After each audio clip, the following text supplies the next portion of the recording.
ask to do prayer for us. Father God in heaven, we thank you, Lord, for this night. We thank you, Father, for this community. Father, I thank you for each man or woman who's here tonight. Father, for the support that they offer.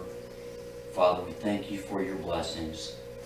Father, we ask that you give us wisdom in all the decisions that we make and everything that's said and done tonight. And Father, help us be mindful of what we're admonished by the writer of Proverbs, Father, when we're told to guard our hearts above all things, right of it flows everything that we do.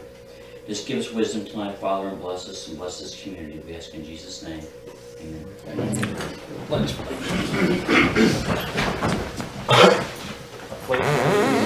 To the flag of the United States of America and to the republic for which it stands, one nation, under God, indivisible, with liberty and justice for all.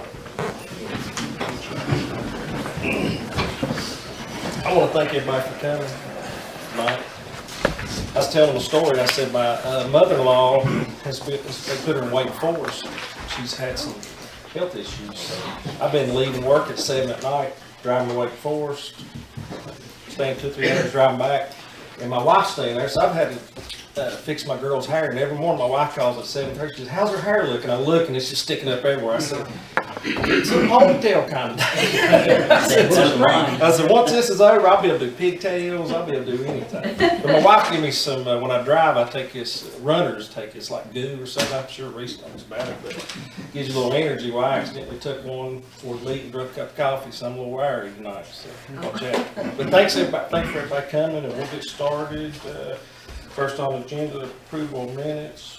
Make a motion. That's the minutes, previous regular meeting, Yes. and September 15th, call meeting. Second. Yes. Okay. Next on the agenda is public comments. Go ahead. Dave Wilson, 226 Brownbaum Lane. I take it the black folder and table is the town budget. I'm sorry? The black folder on the table is the town's budget. I don't know that there's a copy of the budget in there. There was, in fact, we adopted. In the back of there's. Okay, it might still be in there. Okay, is that for our review? Yeah. Probably. Then why are all the budgeted line items zero? There's no way to compare what we're spending and taking You want in. to give me that? Yep. Not looking at it. I passed it for Tim. It looks basically to be a copy of the council packet that every councilman receives. As far as review, how we know. That's not the budget. It was in there back when we were going through the adoption process, but it's I not. remember last year when I came a couple times, they were also zero, so. Do we have access to what the budget items are and Yeah. how we're going to do up against it? We can make you a copy, and those financial reports, let me see exactly what the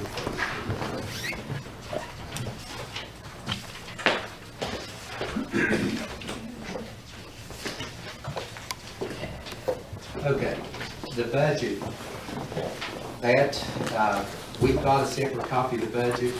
When we close out the year and finalize it, it will be there, and I can get you a copy of the budget. I just, what was the fiscal year for the town? It ends June 30th each year. I mean, I just like to know how we're doing. Yeah, and I can get you a copy Okay. that's got that, Okay. okay?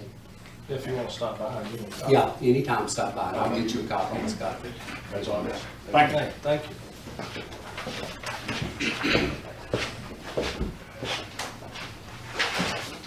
Any more public comments? Ginger, Oh, sure. why don't you say something?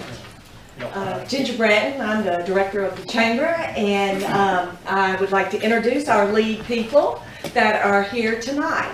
LEAD is a countywide program to get young professionals to understand the makeup of our county and our town governments, as well as becoming better in tune with what's going on in the business atmosphere in Tazewell County. And one of the challenges that they have is to attend not only Board of Supervisors meetings, but Town Council meetings. And they are here tonight to witness the conduction of the town council meeting tonight. And I have Adriana Cordell with the town of Richlands. I have Reese Strong with First Sentinel Bank. I have Ken Steele with New People's Bank, and Brandon Honecker, who was here, went to the background, and he is upward bound at Southwest Virginia Community College. And I also have my husband, who is also a graduate of the LEAD program, and of course myself. Well, thank you. You know, so we appreciate being able to come tonight and observe what's going on. Thank you. You know, and may I mention one other thing? Yes, ma'am. We have been conducting countywide chamber sessions. We've done all 5 of them, they're completed. We had one here in Cedar Bluff on the 26th of September. After Doug Jackson, who is the Community Capacity Specialist for Housing and Community Development, after he finishes all of the findings from those meetings, I will be presenting a white paper for y'all to look over. Then we will start the process of our strategic planning for the culmination of and consolidation of a countywide chamber, which will service the people from Pocahontas to Richlands. Oh, that's Okay? great. All right, thank you. Now, we do things a little different. Cedar Bluff, if you're late, you spend the night. Back there, we got a little home chamber. Miss Steele, you're gonna be held. That's all right. I couldn't get in. I went from this door to that door and back. I was like, they're all Well, thank y'all for coming. Yeah. Any more public comments before we move on? Good, okay. Crossroad Engineer's not here, is that right? Do anything for them? No, we haven't done work, but you'll have some information on water property in this report. Okay. And Ms. Singleton, you gonna speak for her? No, but I learned a long time ago how to do that. I'm Jim Singleton, Linda's husband. I just do what I'm told. The Cedar Bluff Heritage Festival, which most of you all were here, September the 16th, they had over 200 vendors. And I don't know, did anybody try to estimate how many people you had? John, did you have any idea? I have no idea. Yeah, Mike Mosley, he said he thought it was millions over, but yeah, it was probably a larger crowd, you could tell by the parking, but we gave up, we was counting feet, and gonna divide by 2, but it got to be too much trying to figure out the people coming and going. This is not, it's not our festival, this is the town and the community's festival. And it's, hopefully when it's over, people have a good feeling about our area. As people comes in here, we found out the last few years, they plan their family reunions and stuff around it, and they come from all over to this. But it helps throughout the year. It helps school groups, churches, civic groups, and well, individuals out here that have things to sell. This year we had 4 stages of music. And somebody asked about where these music groups come from. Nearly all of them come from right here. They're nearly all local. There was one that's, I guess, is more in a international or national known to it, which is Ralph Stanley's grandson. But Yeah. most of the others were local people. And Linda asked me to thank all who helped with this festival. To thank Jim McLaughlin, town manager, for the hours that he spent on it, and also the people in the town hall, the police department. They spend a lot of time on this thing. This thing don't just happen. Jennifer, I guess the last 2 or 3 months of that, she's on the phone constantly every day with people calling. They call and run down Jim, they run down Linda and Sharon. to check on things. Sharon Lowe, I don't know if you realize just how much Sharon Lowe does. She's the person that lays out where the different vendors go.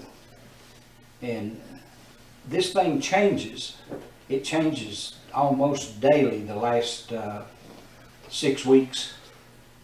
And then the day of the festival, they even have to make some changes then. Because you have a limited amount of electricity, places to plug up, and people come with trailers that are larger than what their space is. So it's Sharon really is an unsung hero on that thing. She wanted me to thank Sean and Danny and all the police department. This was probably the smoothest run festival that we had. There was basically no traffic problems on the turnpike, and that don't happen in just by accident. It took a lot of work. These guys were out here early. And, the sheriff was here and those deputies, and they really did a great job on this. Terry's not here, is he? Terry Stevenson done a lot of work on the electrical part, and getting things, the other people in the town, employees, helping with setting these things up, helping the vendors and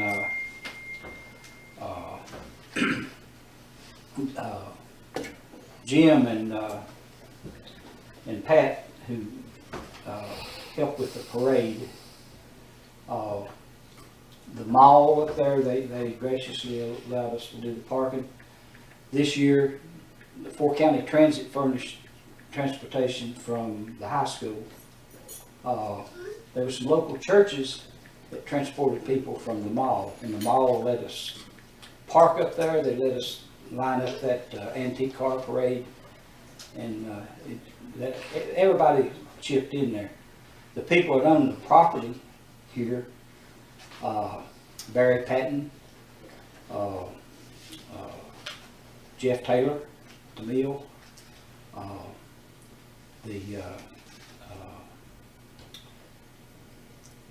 Right. Yeah, the 2 Brads, Kinder over here, and Brad Ratliff up there where we had the big tent. The fire department used their parking lot. Donnie Keene moved a bunch of cars back so you could park people with handicap there.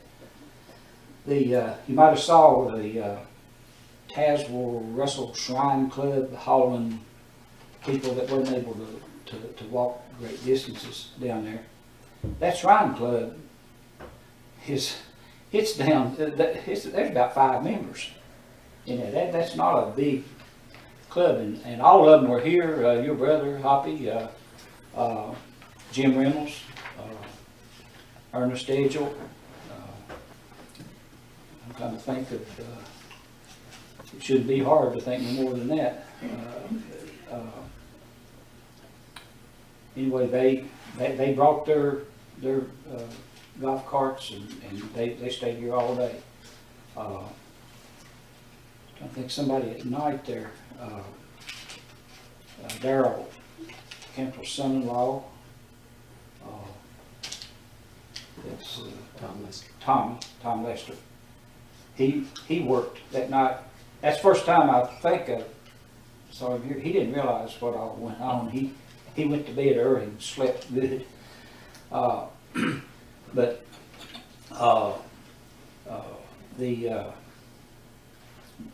Jennifer's husband and son, they did the trash this time, kept it going. The town, that trash truck was packed. Kenny was out there Friday night, we were out till late. We had the people that have the crosswalk over here, so let's use that. So it worked out good. Closing up the street made a and that's these guys, but it made a great big difference closing Main Street. We had countless sponsors, and Freedom Forward sponsored the music that night and the parade, the antique car parade the next day.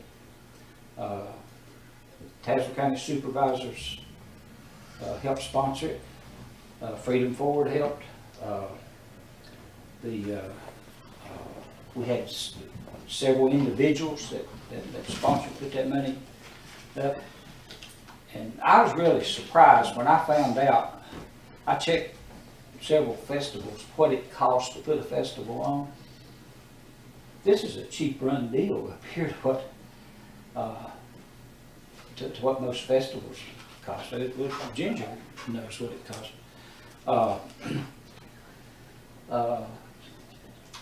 Barry Patton down at Speedy Lube, that was one of the turnarounds for the buses. Mike Mosley, who was an employee of the town, he came and worked Friday night and Saturdays. Let's see what else we've got here. If you have any questions about the festival, please call either Linda or Sharon Lowe. I guess I need to tell you why Linda's not here. She had to have a procedure done, and she put it off twice because of the timing of the festival. And she had to have it done. She's over there laying down right now, but she went ahead and had that done today. She wanted me to mention about the community meeting for consolidating the different chambers of commerce. And although the Cedar Bluff Business and Professional itself is not a chamber of commerce, but what they do is very similar. And Linda went to those couple of those meetings, and they had one here. I think Linda was there, Tim was there. That thing's progressing. You'll hear more about it, I'm sure.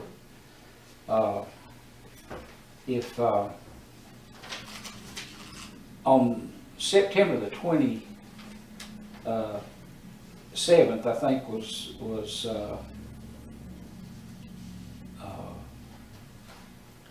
that county tourism meeting. Linda went to that. Their main thing right now is the Back of the Dragon motorcycle and sports car thing from Marion to Tazewell. And the ATV trails, that's gotten to be real big. If you've noticed up there, they go by all the time with a trailer with a bunch of ATVs on it. And I don't remember the exact mileage, but there is a lot of ATV miles that's been developed here. Rick Barton works, he's not here, is he? He works with that, plus the river rafting thing here, and that went over good this year. That was, we probably had some more if we'd had some rain. But she also wanted to mention that the week after the festival, they had a MIA and let's see. Prisoner of war. Yeah, the prisoner of war tour that they took his flag 50 states. It came through here, went down to Grundy, it came back to Richlands, they fed them, and Linda talked to Jim Ray, got them to bring it through. They was, I don't know how many hundred, they probably 200 or 300 came through here on the motorcycles. They, of course, they didn't stop, they came through here. Cedar Bluff Business Professional bought some flags for people to have, and there was several people that came here. That parade through here was probably 2 hours late because of just the logistics of getting that many motorcycles around and stopping everywhere. The people here at Cedar Bluff stayed out there and, till it come through, and it went on to Tazewell when they turned the flag over to West Virginia. They're gonna, the business professional is also sponsoring a Veterans Day parade on November the 10th at 10:30. And generally, they start over behind the funeral home over there, come up through town, and usually I guess maybe the 5th grade, is that 5th grade, the older ones here, they march in the parade, and the others, smaller ones, stand out there and wave the flags. And they're gonna feed them at the fire station, veterans after the parade. The Cedar Bluff School will have a program for the veterans, and I believe it's at 1:30 that day. If you have any questions, I'll be glad to try to answer them, or try to get you the answer. And Linda will be back on the field here in day two. She can help. Anybody have any? Got any questions? Anybody? Thank you. Thank you so much. Thank you all, Jim.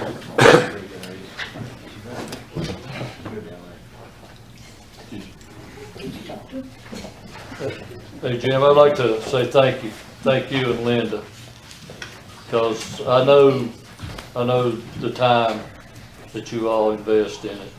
Well, hey, we owe this community a lot. Well, and we owe you all a lot, too, and I just want to say thank you. We don't count that, I mean, that's, you all make this community, we're proud of it. Thanks. Hey, Rick, you're with Tazewell County Lead also? Yes. Correct? Well, everybody's pretty much introduced herself. Rick Compton, service manager at Randy. Now, you'll have to know Cedar Bluff with 4 people. I'm just kidding. They do a good job down there. I worked with them for a long You'd time. like to tell them about your son, Rick? Oh, yes, this is my son, Richard. He's here, he's taking a class over at college, they're talking about politics, government. He's interested in finding out about Quit that class. It's a great thing. Okay, next on the agenda, we'll move forward, is the town manager report. We'll let you know that our T21 project, which is the Indian Park and walking trails over along Indian Creek, that is moving along. They finally reached a decision on some easements that we had tried to get, and have designed the project with the property we had to work with. I've looked at some preliminary plans, there's some adjustments being made to those, and we're hopeful that the engineers can come to the town council meeting in the next month or two and show you all exactly what we have planned for that project. But that is moving along. We've got the environmental hoops to go through and quite a bit of red tape with these federal projects. But that is moving along, and I'm very pleased with the progress that Hill Studios has made so far. The town tax tickets were mailed out on October the 5th. We remind the citizens of that. Those are due December the 5th.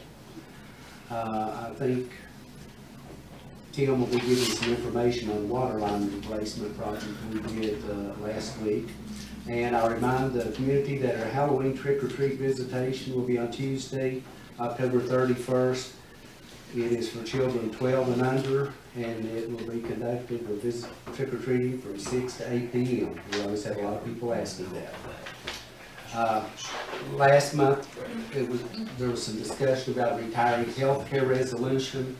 I contacted the Virginia Department of Human Resource Management. They're the ones that gave us the resolution that we adopted before, and I told him there was concern because it says that we provide health insurance, that it meant that the town paid for it.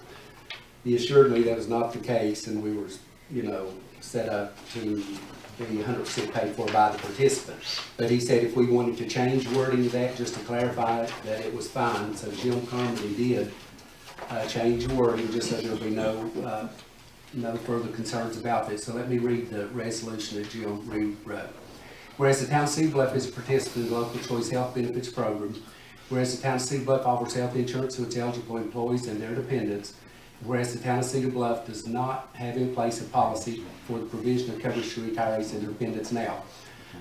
Therefore, be resolved that the town of Cedar Bluff does hereby elect to make available at their expense coverage to retirees age 50 and older with 10 years of service with the town, or age 55 and older with 5 years of service with the town, and to those retired due to disability effective July 1st, 2013. Our choice of Medicare supplemental coverage is Advantage 65 with dental vision. This resolution is adopted to clarify the intention of the town council both now and in its resolution dated June 11, 2013, to make the aforesaid coverage available to the aforesaid persons at their own expense, and that any use of the words provide or provision refer to availability only and do not imply that the town itself would pay for the cost of coverage. It's just the same as we provide garbage pickup service and water and sewer. You know, the town does, but you have to pay for it. You know, we provide the service. And same way with health insurance, we do provide it as in making it available, but the participant has to pay for that. Can we get a motion to adopt that revised Do resolution? I hear a motion? I'll make the motion. No second. Second.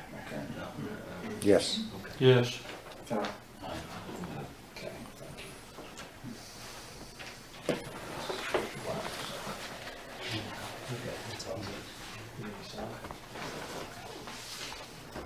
Okay, next is payment of bills. Any questions on this?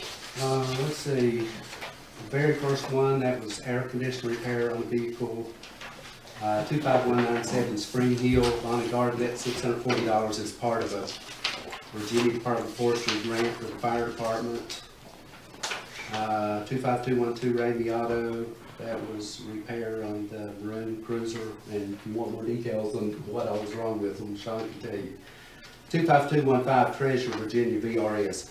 That was an annual fee. That's the first time we've had to pay that. There was some legislative action that Virginia General Assembly took and required each locality to pay a fee for Line of Defense Act coverage program, and that 15674 is for that. 25234 Southern Software, that is an annual support fee. We have two of those we pay each year. I believe this one was for the police department. 25238 Ramey Chevrolet, that was repairs to the police, another police cruiser, the Dodge Charger. Most all were just routine supplies.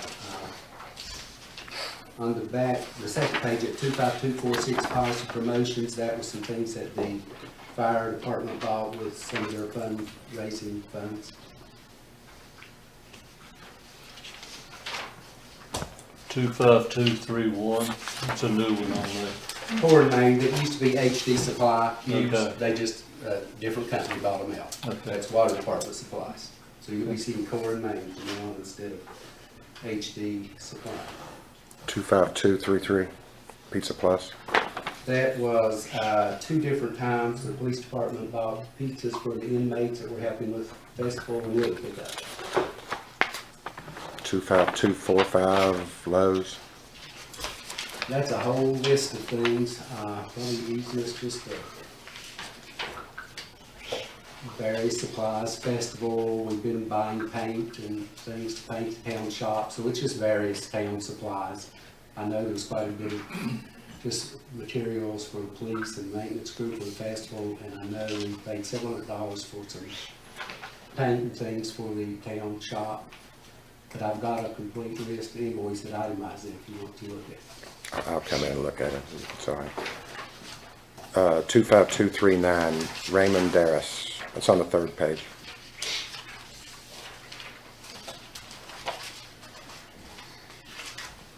What was that number? It's on the third page. That is, those two together. 25239. Town of Cedar Bluff for $392.73, that check, and Raymond, or Darris, Fame, that 25859, both of those are refunds of property taxes that were paid in prior years that was abated by the county. He is a veteran and was exempt. And the commissioner abated those and sent us abatements. So the reason there's two different checks, one of them he had us just write it and apply it to his water account, the other years we refunded to him. That's tax refunds, both of those go to the same person. I haven't seen that SEPT. What is that? For 557, right above the town of Cedar Bluff?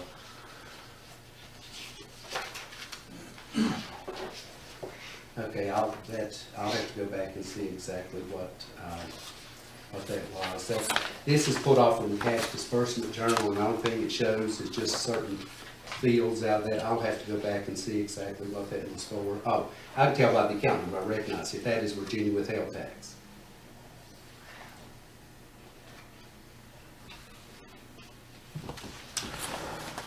Make a motion to pay the bills. I've got one more.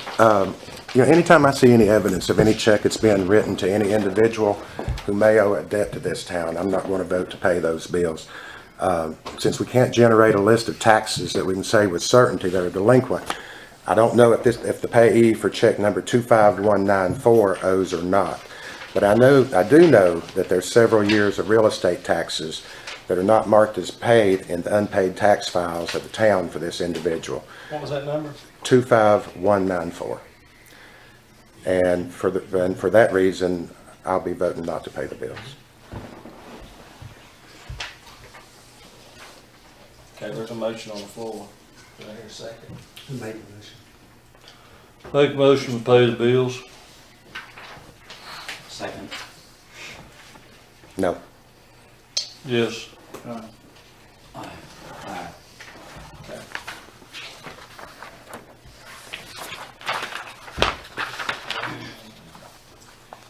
Okay, town department report. You got anything?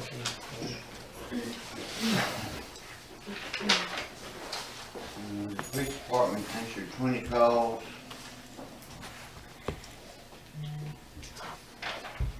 Made 7 traffic stops, worked 4 accidents.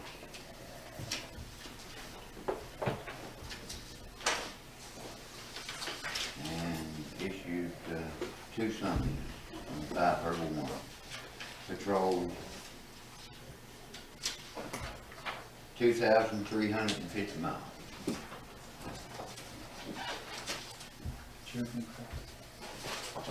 Water department installed 200 feet of 1-inch service lines on Mack Avenue. It's up in Bang Bottom, by the way. Okay, that's on next. And flushed 1 sewer line on Ford Street, worked on repairs and painted the shop on, I think like the turnpike. Well, it's still there too. Still not finished. Wider, yeah. Okay. Okay, that's all the town reports. Next on the agenda, unfinished business.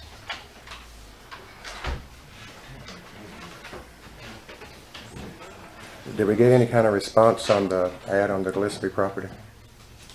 I didn't receive anything, did you, Jim? No. And they have until, I think we got 2 weeks or so, I believe that's up, I believe the 12th. So I haven't received any responses yet, So that's Thursday, right? the 12th. Yes. So the neighbors and stuff, so we can, when do you expect the cleanup to be able to start on that? You know, I don't know, we'll have to schedule it with their employees. It's this time of year, we have a little more free time, so hopefully we can get something done pretty quickly on that. Might even have to pay some extra help to do that, but we'll try to get that done while weather's suitable.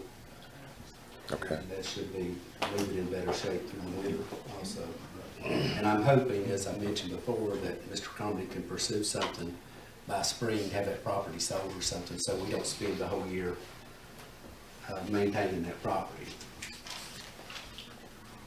Because that is going to be expensive and time consuming. Any update on the business with the mills that's not paying the mills tax and the business licenses? Yeah, I got all the figures done. All right. So we're gonna, Every single month had to have the interest calculated separately and then added together, so. I found a program that would do that for me. That made it a whole lot better. so we're about ready to proceed with that, or? Yep. In fact, I left it on my desk. I can fax it to the town manager this evening when I get back over. Awesome. Any more unfinished business? Yeah, I got, I'd like to talk a couple minutes about the financial reporting that's being given to us in our council packets. I've got some handouts here that I'm gonna pass out. Have to bear with me just a minute.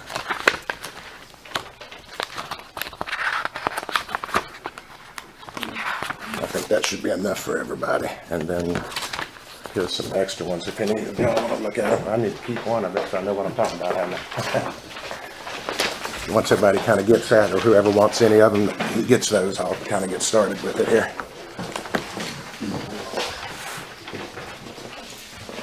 This is, did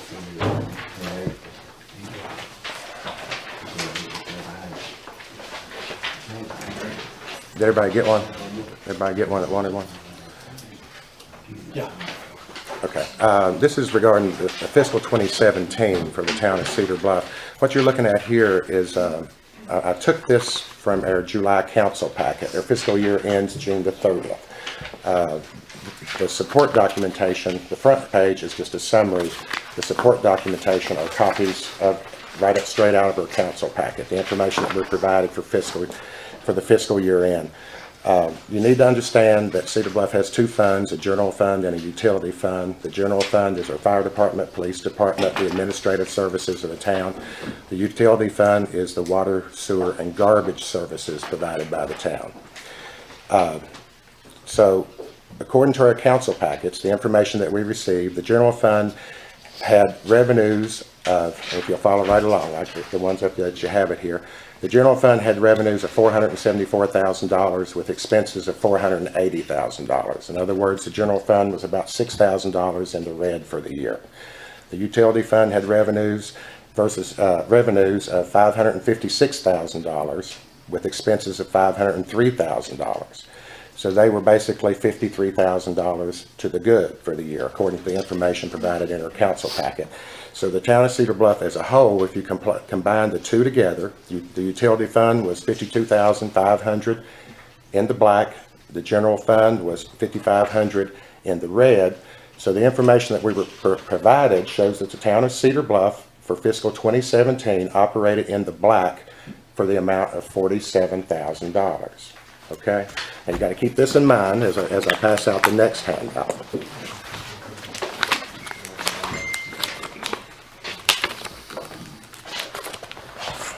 I got to keep one myself. Go ahead and keep one. Yeah, better hand. There you go, James.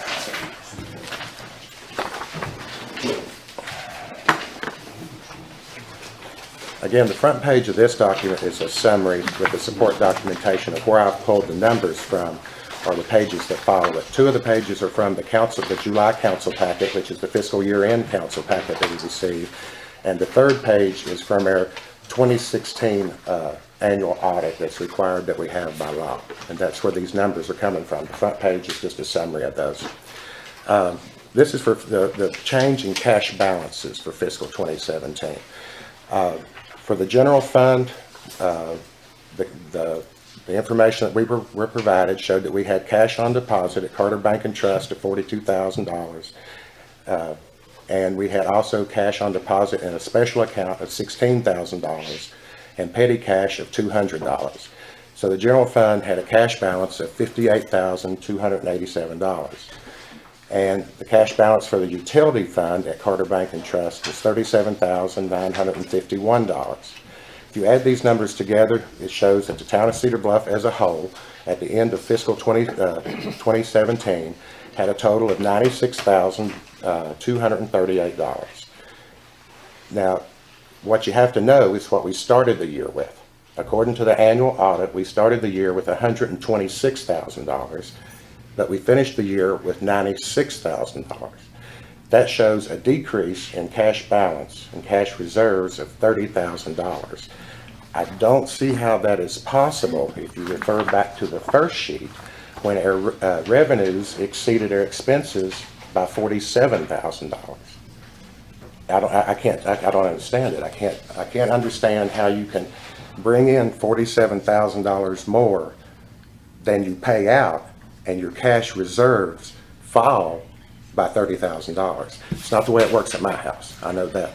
If I bring in more money than I pay out, my cash reserves go up. I mean, that's clearly there's something wrong here. And the bottom line is that there's no more settlements with Richlands. There's no more overpayment of the sales tax coming into Cedar Bluff. Cedar Bluff has now got to stand on its own 2 feet. And we've got to start, and a crucial part of being able to do that is going to require that this council be kept fully advised of the town's financial condition on a month-to-month basis. We can't afford to receive accurate financial information only once a year by way of the annual audit. Therefore, I make the motion that the treasurer review this financial information and that the council is being given and determine what is causing this discrepancy between the revenue and expense information and the town's cash balances, and report these findings back to the council as part of his manager's report next month. And I hope that made sense, because it was a mouthful. It's a lot. Is there any more discussion, or do I hear a second? I'll give you time to look at it.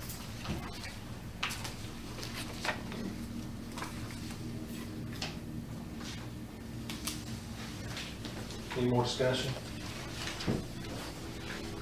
We had paid 2 separate auditors, the professionals, to do this. How much? $10,000? I suggest you send your information to them and ask them why they can come here and tell us that we have a state financial reporting with no, what they call it, no qualifications. And I ask, send this to them and get their feedback from some people who understand what you're trying to get at. And I imagine that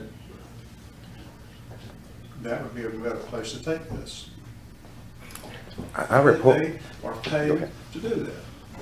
And they gave us to their, and I asked them personally, is there anything at all substandard about these financials that you reported? And they said, no, you were better than most towns that are your size. You have, we come in here, we can find everything we're looking for immediately. And I'm not trying to criticize what you're doing. I'm suggesting you to find a better place to find a manager than him here. Every penny, of course, of the town's money is accounted for, is double audited. And I would make the same suggestion that there's a huge difference when these independent auditors come in and they make all the adjustments. For instance, there's some things that are charged to liability accounts because it's set up as a liability account, like accounts receivable, accounts payable, bonds payable. Some things are cash accounts, expenditures and revenues. It's not as simple as trying to look at one report and another and do those figures. That's why we pay accountants $10,000 to do that. And as you mentioned, every penny's accounted for. If there was a problem with our financial statements, trust me, they will let me know.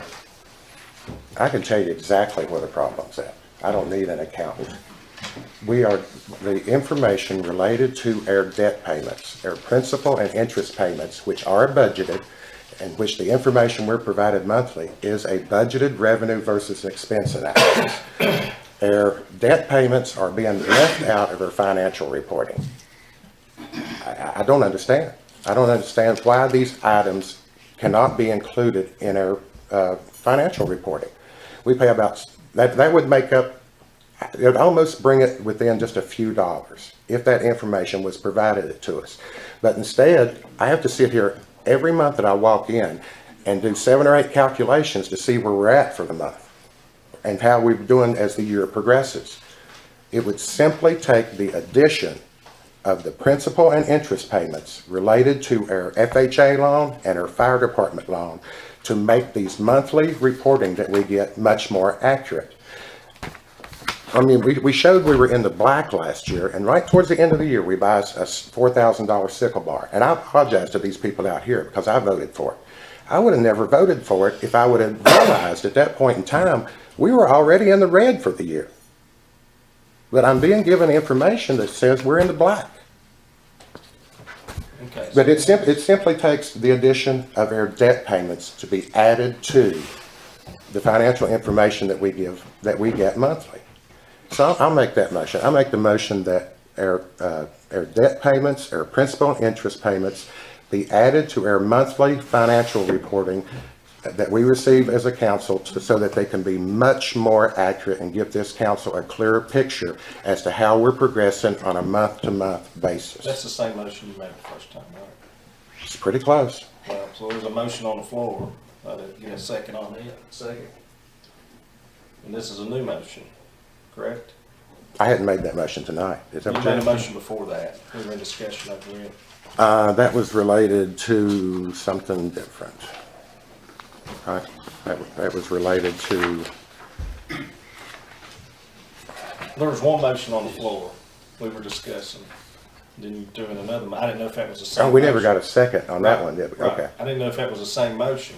Well, let's just go with the first. No, if I'm wrong, if I'm wrong, I mean, I would rather hear from Jim what is making these numbers blow up. They're clearly wrong. They're clearly wrong.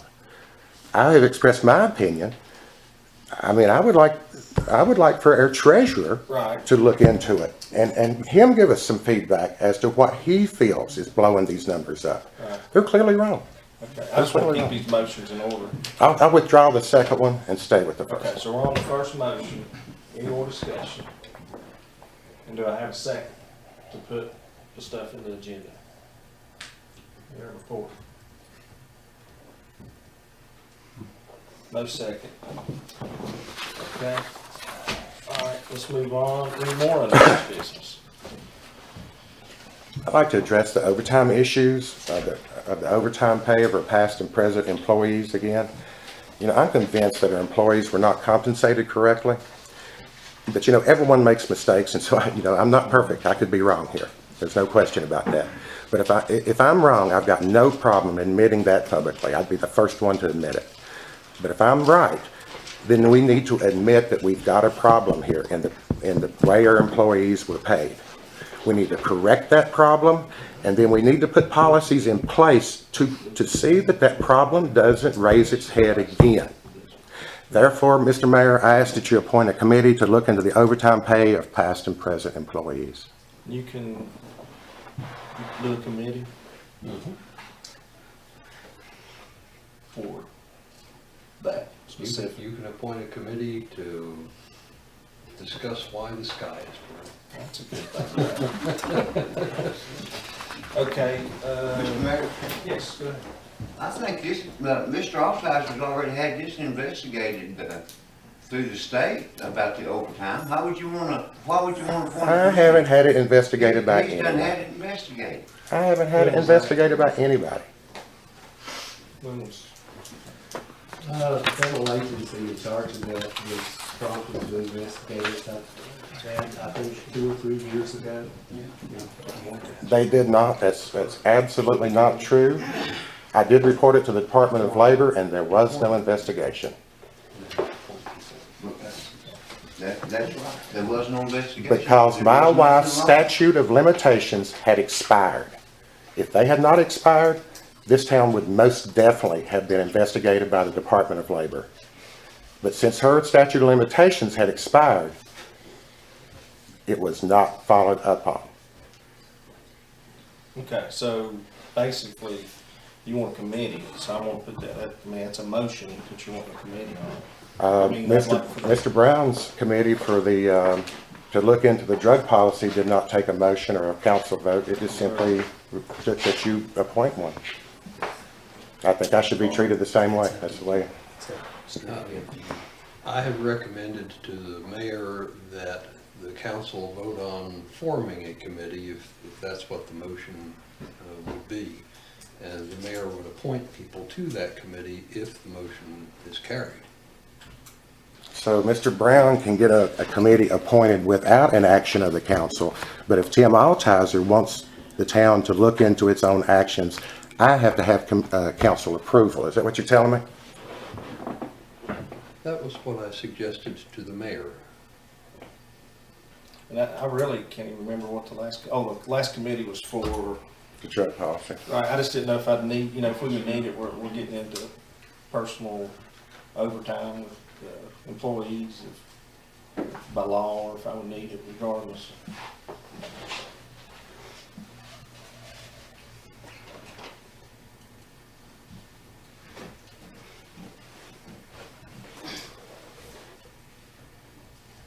No? Okay. So you want to make a motion? I don't think I should have to, Mr. Mayor. I mean, it didn't take a motion and approval by the council to give Mr. Brown his committee. Why should I be treated any different than any other council member? Okay, well, let's form a committee.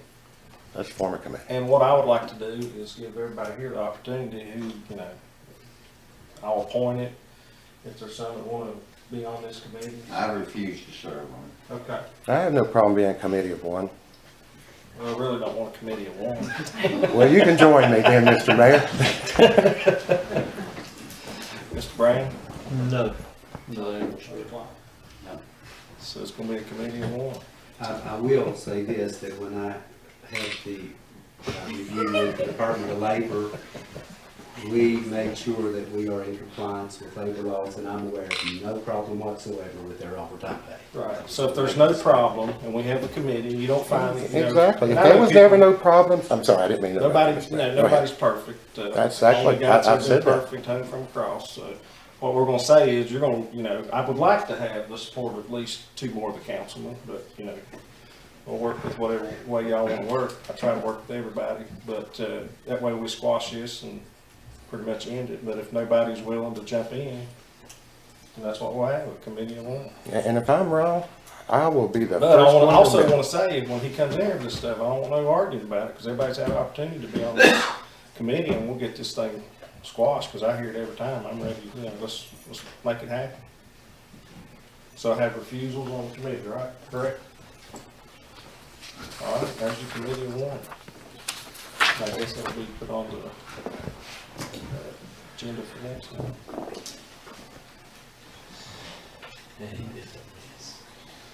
Any more unfinished business?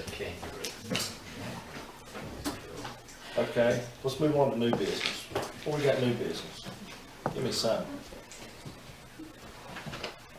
Okay, we all know that from the period of time from 2010 to 2013, checks were being approved for payment by the council, but were not being released by the treasurer. My question is, was the policy of not releasing checks which were approved for payment decided on by the council, or was that a unilateral decision by the treasurer?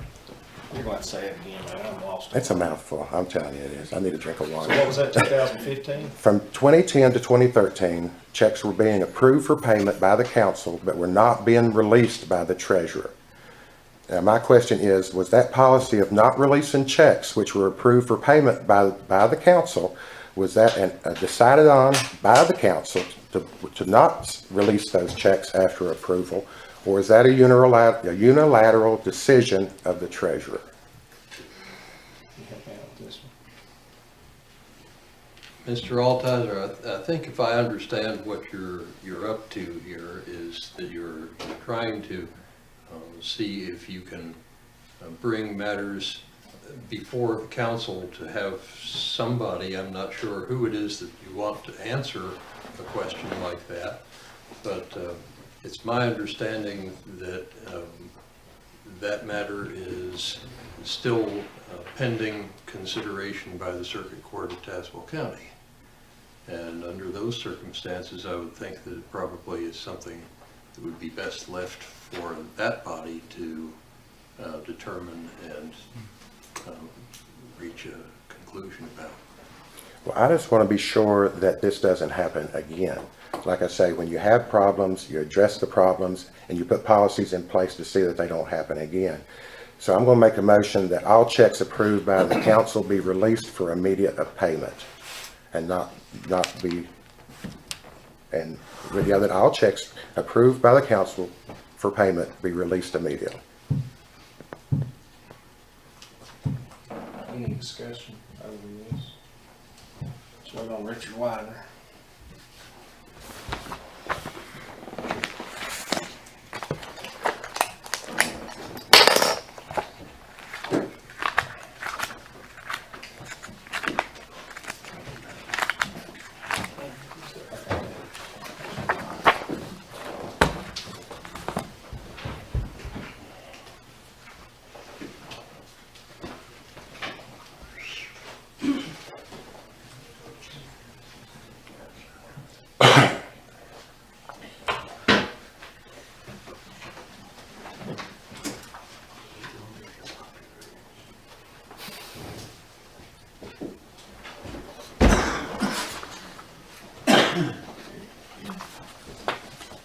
Hey, Richard, there's a motion on the floor. Go ahead and repeat that. That all checks approved by the council are released for immediate payment.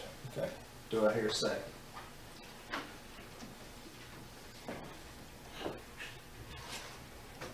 No second. Okay. Any more? Is it too late for public comment? Yes, sir. I'm sorry. This is pitiful. Well, I know, but just hold still. Let me hold my meeting here. Any more news business? I got one more. Okay. Next handout. These are bank reconciliation statements for the town's checking account dating from late September 2012 through early 2013.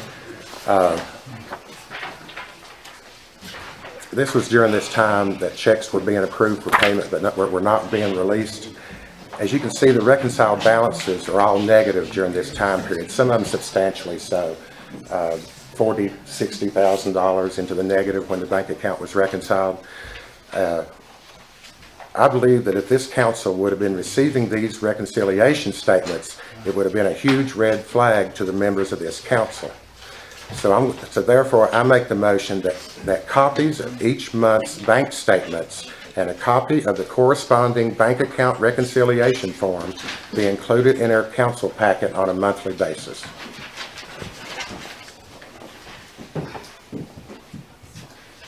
Okay, there's a motion on the floor. Do I have a second?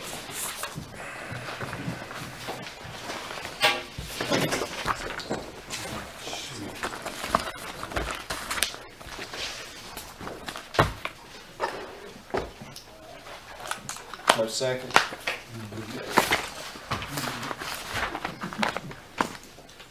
I'm done, Mr. Mayor. All right.